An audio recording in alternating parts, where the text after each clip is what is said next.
So, all right, I just left. Anybody who know who Tony Robbins is? All right, so he a motivational guru. All right, he said emotion produces motion. So that's why when people get hyped, all right, it's hard to have an attitude. So right now we're gonna turn it up one time. All right, DJ, hit me real quick. Put on my jump. Everybody get your roll on. I'm sure you she doesn't want to slow song. Had a minute last year, life goes on. Never let the pain lose, girl, it's so wrong.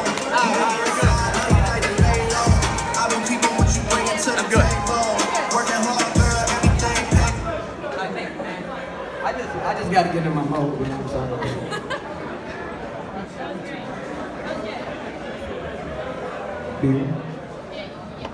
Hey, B-Rose, how tall are you? All right. Hello, can you hear me? All right, real quick, all right, I'm gonna tell you how I got to Bethany, all right, and then I'm gonna give you a couple tips on life, and then we're gonna get to start this thing rolling after that. All right, so for me, I'm originally from Detroit, Michigan. Anybody Michigan fans? Anybody? Respect. Oh, okay. Michigan State. A lot of Ohio haters in here, I understand. It's okay. So for me, growing up, sometimes it's crazy when I get these speaks at graduations and banquets and educational facilities because growing up in Detroit, I really wasn't a scholar myself. In middle school, it was 73 people that graduated out of 74, and there was one person that didn't graduate. Can anybody guess who that person was? Me. It was terrible. So right after that, I went to high school.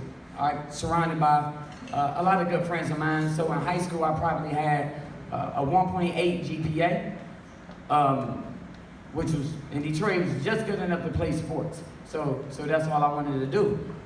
So I went to a school in the suburbs called Livonia, Clarenceville, and that's when I kind of switched my environment. And for the first time in my life, I was like surrounded by people who took education serious. And they kind of showed me the ropes. For me, it was just all about sports all my life. That's all I really had a passion for. But then I got around some people that was serious about education, and they showed me tricks. So they showed me one trick that if you just show up to class and ask a random question, you guaranteed to get a C+. Guaranteed. And literally, I did that a lot here. All right, I said, Coach Carve, I think you, Carve. Yep, Carve, I was in the middle of this class right in the front row. All right, asking questions that I didn't know anything about, just trying to make him think that I care. But I did care, Coach. All right, I was just trying to pass, man. I was just trying to pass. All right, so for me, so I went to high school and then I went to Central Michigan to play football there. I was a little knucklehead. I didn't do the things I was supposed to do. So I went to a school in Minnesota. In Minnesota, it was like 17, 18 hours away, and I played basketball and football. So I was an All-American there in football and all-conference in basketball. So unfortunately, my dad passed away, and I wanted to come closer. And I don't know if a lot of you know who Coach Sachs is, but Coach Sachs called me because he needed a point guard, and he knew I was coming home for Christmas break. So he said he was gonna meet me at my house in Detroit, coming from West Virginia. So automatically, I'm like, anybody got balls enough to come to the hood? I said, I might mess around and check this West Virginia thing out. So I came home, he was there, big smile, sold me. Mainly on the fact that I wanted to be a little closer to home. So I came, checked out the school, it was beautiful, it was cool, and that's how I ended up coming here. So from this school, I learned a lot of lessons. The biggest thing is the problem with athletes today, in sports in general, when you are an athlete, especially an outstanding athlete, you get trapped in this like little box that you think is real until you hit society, you hit real life, and you realize you have no damn idea. Seriously. So what happens is in sports, what happens is when you scoring the ball, everybody cheering for you, right? Cheering for you. Heather, how many times you walk in your office and everybody's like, woo! Yes! 0 times. That's happened. It doesn't happen, all right? It doesn't happen. So typically these things happen when you excel. And the problem I kind of see with these societies, after this society, after working with numerous amount of athletes, is they think that cheering for somebody's skill is equivalent to somebody cheering for them because they thoroughly love them. You know, and in this society, that's kind of what we're missing. So we kind of get trapped in this box. And that's one of the things that, although I train people physically, I always try to help them out mentally. So the main thing is, Coach Sachs came to me with all types of promises. And he came to me with all these promises, like, you're going to start, we need to start in point guard, and he sold me on that fact. So what I did is I was like, all right, cool. So I came to Bethany and the second time, and I had a T-Mobile phone, so when I got on Bethany, I legit didn't have service for the first 6 months I was here. It was scary. And for a brother coming from Detroit to West Virginia, it was probably one of the scariest moments of my life. No phone signal. We was lost on the middle of the curve, and I didn't know if I was going in the right direction or not. And at some point, I feel like you can probably fall off the cliff at any point. So for me, it was kind of scary, but I was closer to home. I got exactly what I wanted. But when I came to Bethany, it really didn't work out how I planned it to. I came here and I didn't play at all. I come from being an All-American, always one of the best athletes whenever I'm playing, and there was several games that I never played at all. And at first I wanted to blame Coach Sachs for that. I was real mad. I called my mom. Your mom always there when you need them. She's like, baby, you don't have to take this. All right, come home. You can come home at the end of the semester. And I thought about it, but I knew it was a cheap way out. And I got done with the season, and I remember playing. We was playing somewhere in Ohio, and we was up 30 points. And my coach in the stands, and he knew him. And I'm looking at coach. I'm like, I'm about to get in. We down 30. The season over. He looked back at me, all right, and then called somebody else to come in the game. Never got in. And at first I was like really upset. I'm like, I'm never talking to this guy again.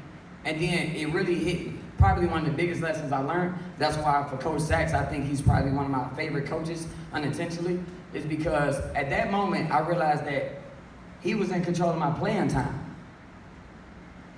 And in life, you actually in control of your playing time. So for me, I promised myself I would never, ever, ever, ever let somebody be in control of my playing time ever again. So it was probably one of the biggest lessons I ever learned, even though I didn't like him and I was disagreeing with a lot of decisions at the time. So when I went to Florida, the one lesson I want to make sure y'all know is, like, you always got to be fully accountable and persevere through every situation. So when I went to Florida, I didn't know anybody. Do y'all, anybody do the camp down in Florida at this end of the summers? Anybody do those? Okay, yeah, I mean, it's a really good ELC. It was probably one of the best times ever.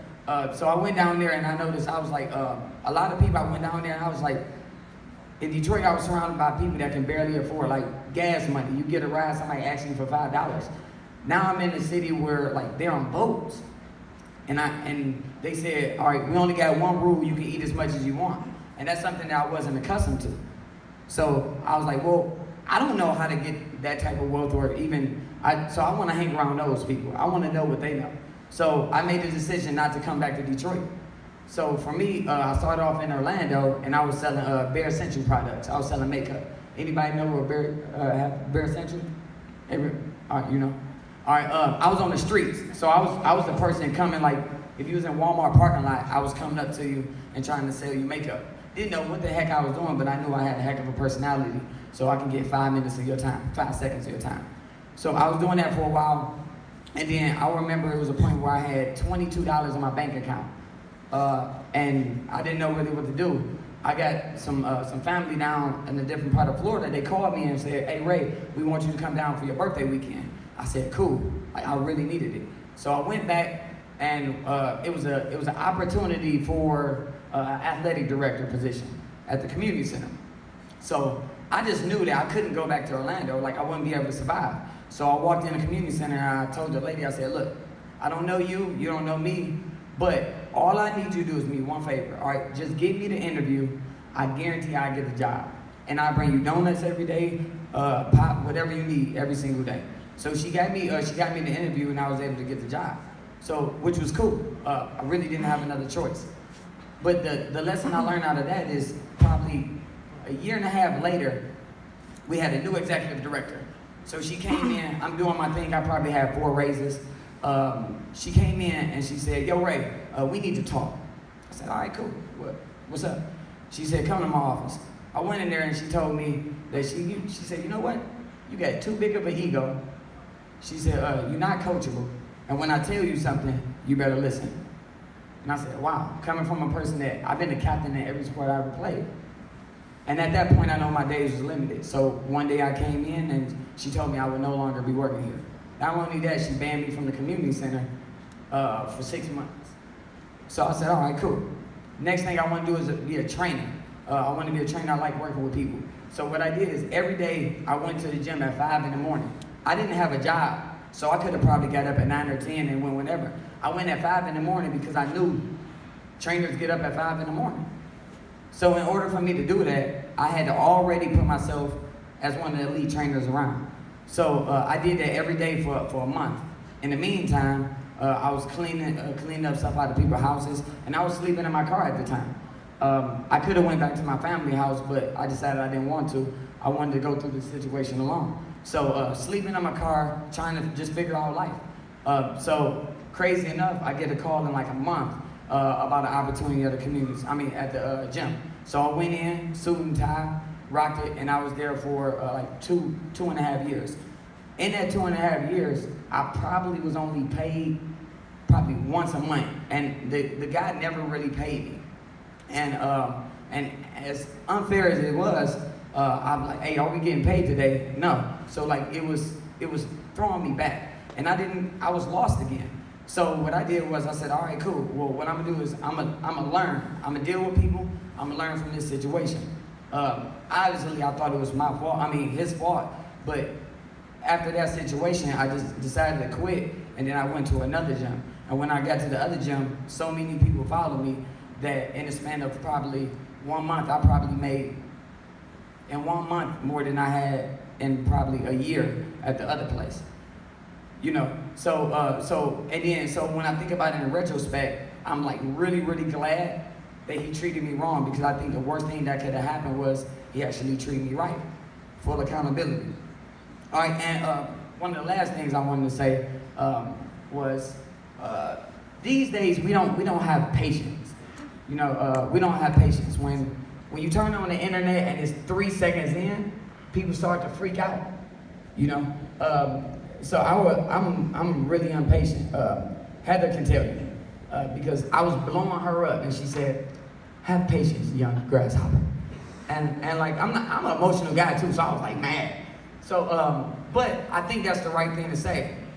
But what I would twist is, you should have patience in the results. You should never have patience in your effort in trying to get it. So for me to even be here, I started off after I spoke at my last college. Immediately after, I wrote some stuff down what I wanted to say at Bethany College. I wrote it down immediately after. So 6 weeks after I started speaking to kids in the local community all the time. And after 6 months, I reached out to B. Rose. I'm saying, hey, B. Rose, man. I say, I'm your guy. Let me know. I want to speak at graduation. I'm doing it. He replied back probably like a month later. But he replied back and said, you'll probably be better suited for the sports banquet. I said, all right, cool. So I probably shot him like 3 or 4 emails. And then I got so crazy with it, I even made a shirt with tallies. And then I put Bethany College, I put speaking goals, and then I had already hit 4 of them goals, and I left the circle open for Bethany College because I knew it was gonna come, I just didn't know when. So I wrote it on my shirt, I wrote it on my mirror, everywhere in the house, driving my girlfriend crazy. So I prepared for this situation because it was something that I feel like I had to come and do. So probably like a month before, B. Rose, actually right before that, I hit up Heather Taylor, and I said, hey Heather, would you mind reaching out to B. Rose? She's like, I got you. Next week I said, hey Heather, did you do that? That's when she hit me with the be patient grasshopper, right? But I had already put in all this work. I sent the emails. I went out and speaking communities. I wanted to come back with more of a resume than not. So probably 3 weeks beforehand, B Rose finally hit your boy back and said, "Hey yo, you good for Tuesday in like 2 weeks?" I'm like, "Golly, man," but I'm gonna make it happen. So I was glad it did, man. You just gotta put yourself in a situation to go for it. And the last thing I want to say is, I was watching like some motivational stuff with Kevin Hart, and he mentioned the term when he was talking about success. He said one of the most powerful things is like, "What now?" And I think those two words is probably some of the strongest words in the dictionary, because you have a good track meet, and then they say, "Hey man, good job. All right, you ran the 10.5. What now?" You know, like I come and speak here. You know what I'm saying? Everybody say, "Hey, good job. All right, so what's next?" LeBron have a great game. He said, "All right, cool. So like, what now?" That's a question that you will always get for the rest of your life, and your responsibility is to be the person that always fulfilling that. Success isn't an end goal, it's just a process. So whether you ever hit that goal or not, the process of getting better is what's truly important. You know, so as a lot of you graduate, and a lot of you take that next step to real life, just remember that real life is nothing like sports. All right, you gotta persevere. You gotta keep going, you gotta be 100% accountable. And more than anything, you gotta make sure you give back. All right, there's no need to go through your situation alone, because everybody go through the same stuff. You go through it, you give back, and you just be great as you can be. So thank you so much for the time, and I appreciate everybody.